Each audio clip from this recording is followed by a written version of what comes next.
This city, 2 tiles away from the red Bardur, will belong to this black Bardur across the map, and the black Bardur will still lose. This was a game played in Polysseum, the official tournament open to anyone who wants to show off their skill. A link to join is in the description. This game has Escenilx in the south face off against Brainiac up north. It's defined by the central bottleneck created by this village, and it's a wild asymmetrical game. I'm Innofunny, joined by MindFaze, here to break down the Brainiac plays. Let's get started. Yeah, so Brainiac in the north, he goes through to his side because there's a mountain in the south of his vision. So he isn't exactly capable to push to the center. Meanwhile, Escenilx does find the opportunity to go for the center, skipping the animal in the west of his vision. Brainiac gets captured, and Escenilx is on his way to capture the central city. Escenilx does end up following with his other warriors. He does seem to anticipate that he will be contesting this central city. And on his next turn here, here he meets Brainiac. He takes an explorer.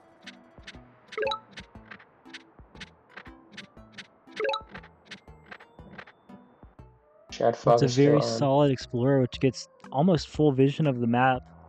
Everything that's really important. The thing here is that with all these even with all these warriors, it's still pretty annoying to defend this central city, just with the mountains that are blocking him. He might need to pick up climbing.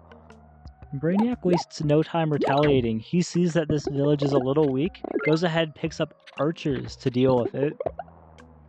Yeah. Escenilx does keep his warriors close, anticipating that he will have to unsiege the city. But as he sees the amount of units coming down at him, here he just decides to give it up altogether and picks up archery for his own. Now, this really big bottleneck city, it's tricky for him to defend here. He needs to get climbing, he'll step on it, and then he won't have any units in range that he can train that will actually keep it later. So he just decides to get archers of his own, and he's going to have these villages really spread out, but he knows that it's difficult for Brainiac to push through this really tiny spot in the middle of the map. So he's counting on his ability to defend here.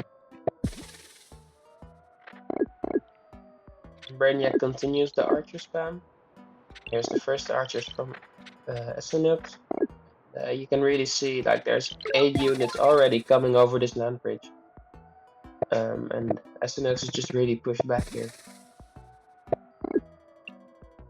You see what looks like an odd pickup right now, mining. Well, if this number of mines right here, we're looking at, border growth maybe. Or some other kind of play. Try to control this space as he makes this giant push straight towards Escenilx's capital.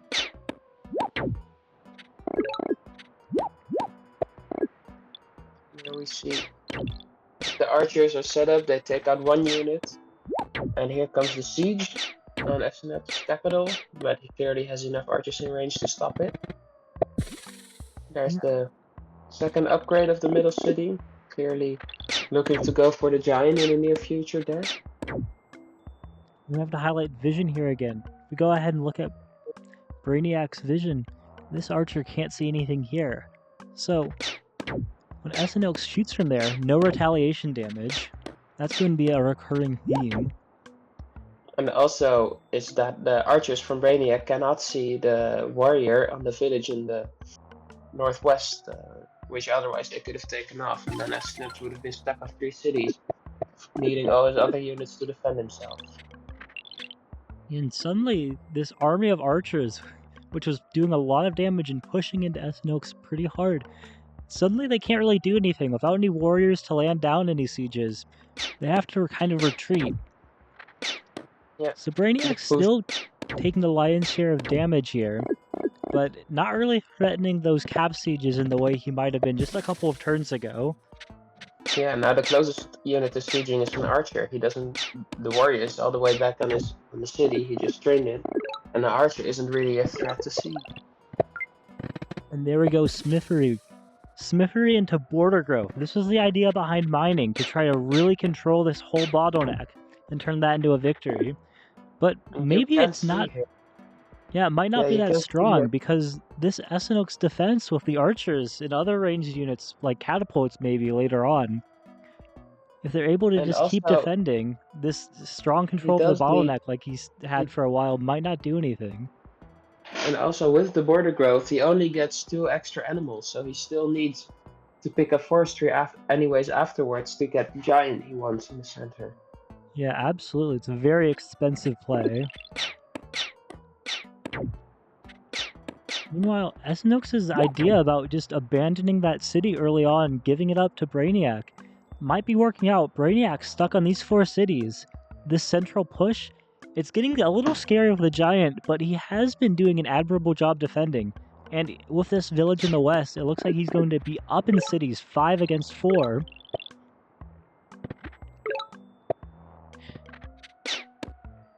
In the background, Brainiac's also got these 2 warriors just going around, picking up some ruins, eyeing up this village, which could easily be Escenilx's 6th if he ever finds it, or it could be Brainiac's 5th. This warrior may be looking for a village over here as well. It is interesting that neither of the corners has a village because there's plenty of room for it. But the game didn't want Brainiac to get more lake access than he already had.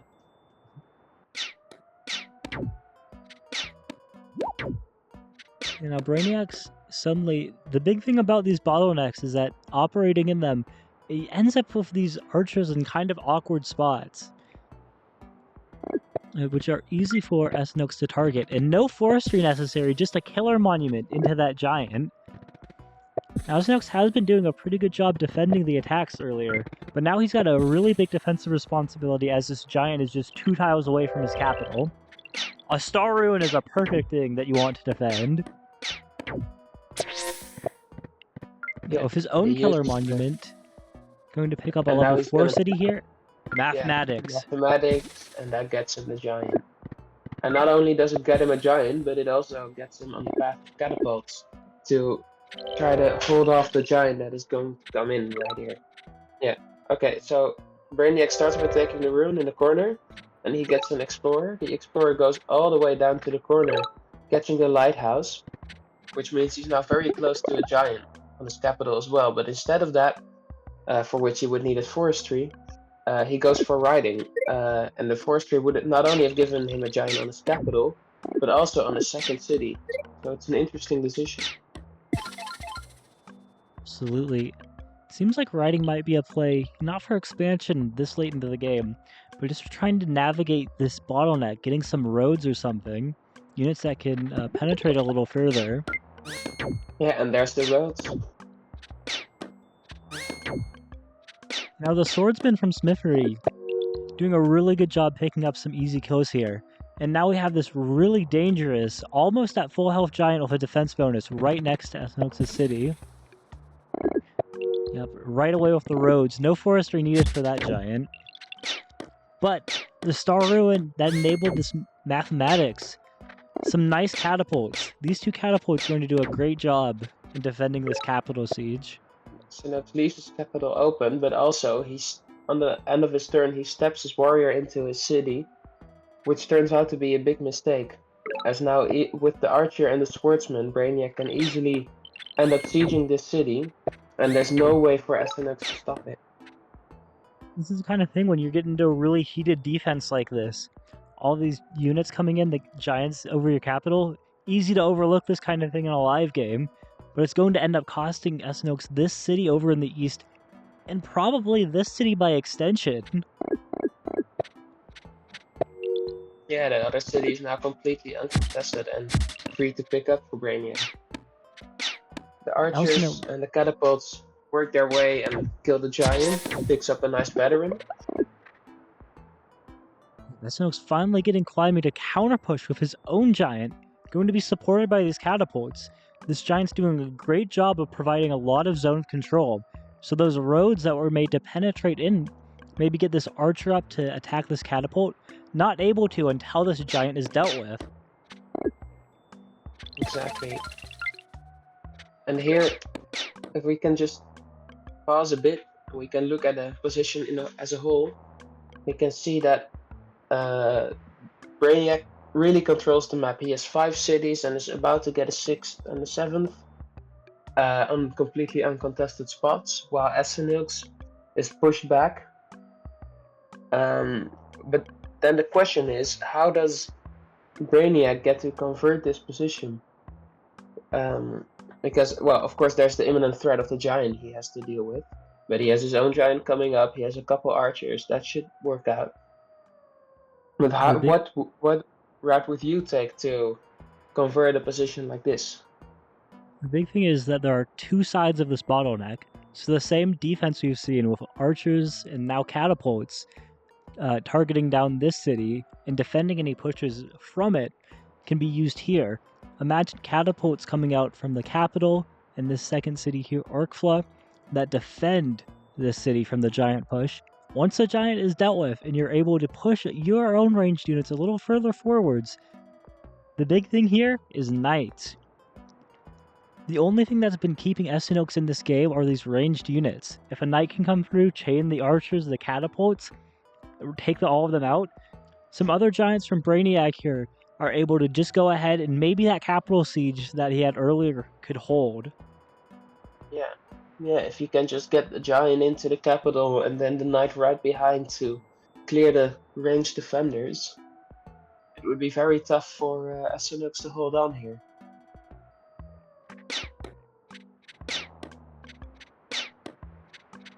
Brainiac launches his own defense, picking up forestry to get a better forge spot.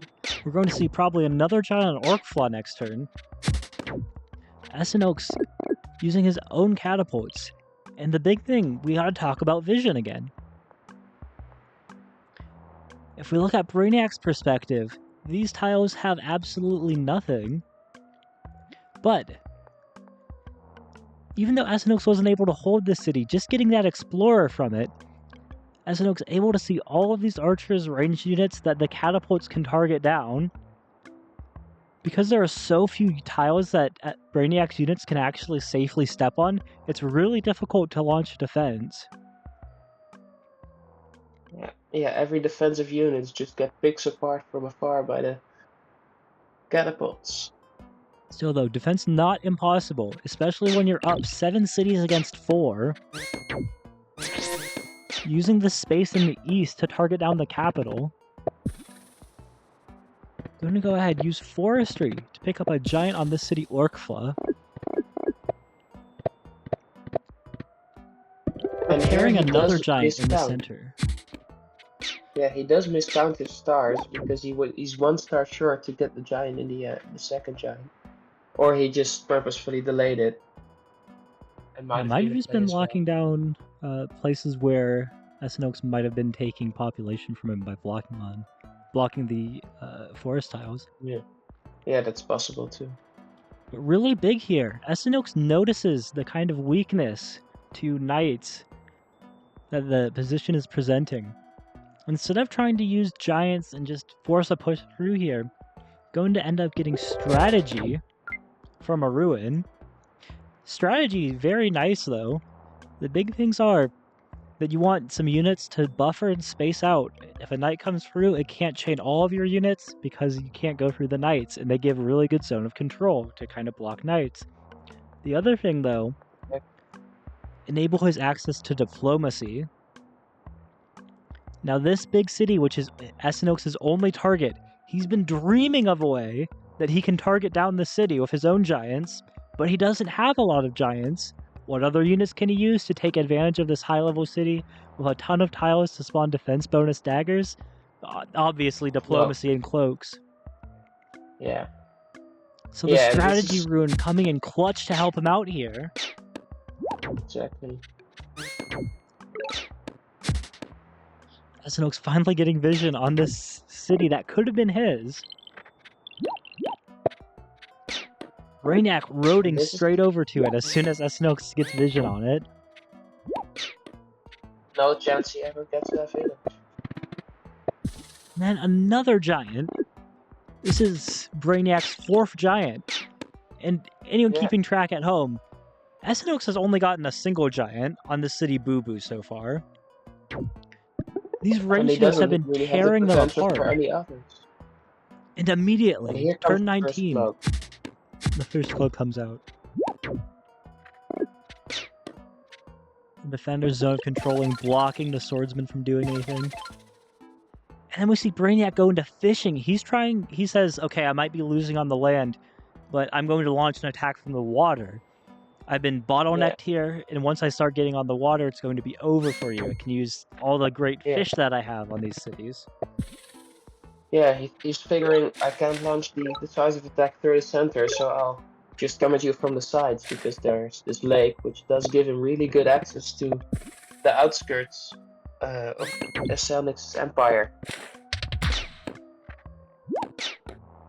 And with that fishing explorer, yeah, he finally gets some has good access vision, to and now he is able to chip away at those catapults. Yeah, has to be scared about this cloak though. You know, if the defender's going ahead, zone controlling so well, I don't know if there's going to be any way to discover it. He can be pretty safe in that pocket. Yeah, getting ready to target that city clock. Defender's zone of controlling, and we don't see a lot of units from Brainiac. Most of his cities only have a single or 2 units trained on them. Yeah. Just not active enough to defend. His giant's trying to move forward, but it gets absolutely decimated by these catapults. The first cloak comes in, and it looks like Escenilx is just getting ready to chain through the city.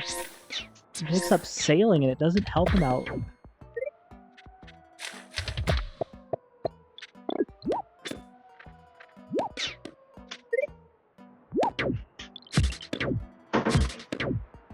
He gets torn to bits by those catapults. Yeah, those were 7 stars invested in both of those, and just vanished just like that. All they did was do a little bit of damage to the defender. Another city infiltration and prepping another one if somehow something happens here, but I'm not seeing any units to deal with this number of daggers. Yeah, no knights at all. He just is getting completely overrun. Escenilx gets some final upgrades in, and it's here where Brainiac does realize he's losing the crucial city, and he doesn't have the units at all to deal with it. He can't get through to the brick wall that are these catapults, and he resigns. Thank you for watching, and join the next Polysseum, the link is in the description. Like and subscribe, and join our Discord and other social media. The links are also in the description. If you'd like to see more of the Polysseum content, click the hooded video on screen. Take care, we'll see you on the next one.